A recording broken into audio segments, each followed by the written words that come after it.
Friends, I mentioned last time that anyone can fall into Eliphaz's way of thinking, whether they're religious or secular. Part of the genius of the book of Job is to present Eliphaz as initially plausible and sensitive, and then to let him talk and watch him completely discredit himself. We actually see that very early in chapter 4. In verse 6, Eliphaz says to Job, "Isn't the fear of God your confidence, and your integrity of your ways your hope?" In other words, saying, Eliphaz is saying, Job, you've wandered from the fear of God and lost your integrity of way. You must have sinned in some way because you're reaping what you've sown. That explains your suffering. You need to regain those things. But as careful readers of the book of Job, when we read chapter 4, verse 6, we think, I've heard that phrase somewhere before. Actually, it's exactly the same words for how the narrator describes Job in chapter 1, verse 1, fearing God and having integrity of way. It's not translated quite that way, but it's the same phrase. As readers, we realize that Job is suffering because of his fear of God and his integrity of way, but not for the reason Eliphaz thinks. It's just because Job is so exemplary in these areas that he draws the accuser's attention. Eliphaz has gotten Job's situation exactly wrong. And yet, Eliphaz has good reason for thinking what he does. He says in verse 8, "As I have seen, those who plow iniquity and sow trouble reap the same." He says, Job, I've seen people reaping what they sow. And I think probably you and I have too. If you read in chapter 15, verse 17, he says something that sounds really similar to Proverbs chapter 3, verse 11, which is quoted in Hebrews 12 about not despising the discipline of the Almighty. Job is messing with us in a way. That the book of Job is showing us that we can have ideas for which we have empirical evidence and some scriptural backing and apply them in such a way that we get it exactly wrong. Eliphaz, he's a little bit of a charismatic in addition to this. Have you met those Christians who say, God told me to tell you whatever it is? Now, I don't think that's totally wrong.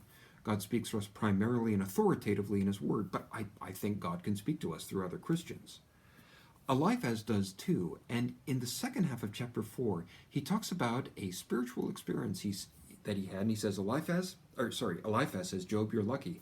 I had a spiritual experience last night that helps explain your dilemma. Let me tell you about it because this is going to help you. He talks about a dream he had. Now, in the Old Testament, dreams are valid methods of revelation. But chapter 4 of Job has rightly been called a parody of a dream account because no other dream in the Old Testament is so terrifying. It's dark. It's like a horror movie in chapter 4. It's dark.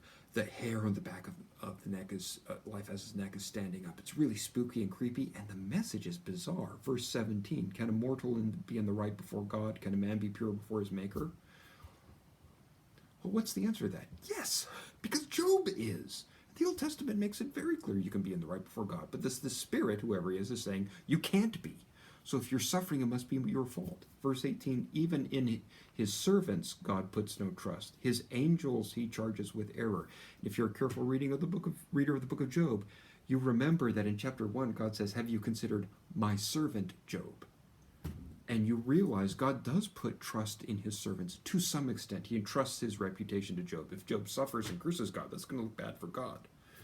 There's a sense in which God trusts his servants. And yet this servant says, nope, it's absolutely impossible. So all suffering is earned.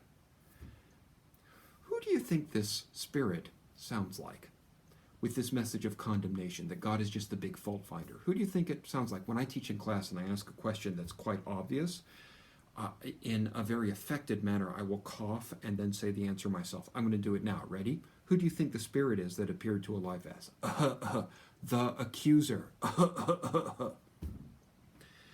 It's not explicit. I think this is the devil talking. And with a shock, we realize that Eliphaz, this sensitive, sincere, and to some extent biblical man, has become a mouthpiece for the devil. If that doesn't scare you, almost nothing will.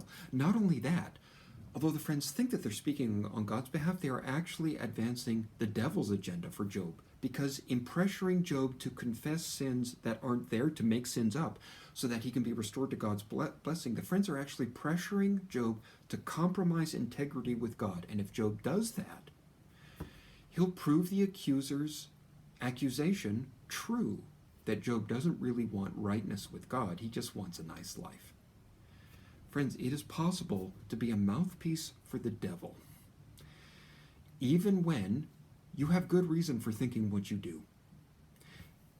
If that doesn't scare you, I'm out of ideas. The first lesson in wisdom from the book of Job is to just be so extremely careful with each other, to never ever blame or condemn each other, and especially not ever to say, God told me to tell you, and then put in a message of condemnation.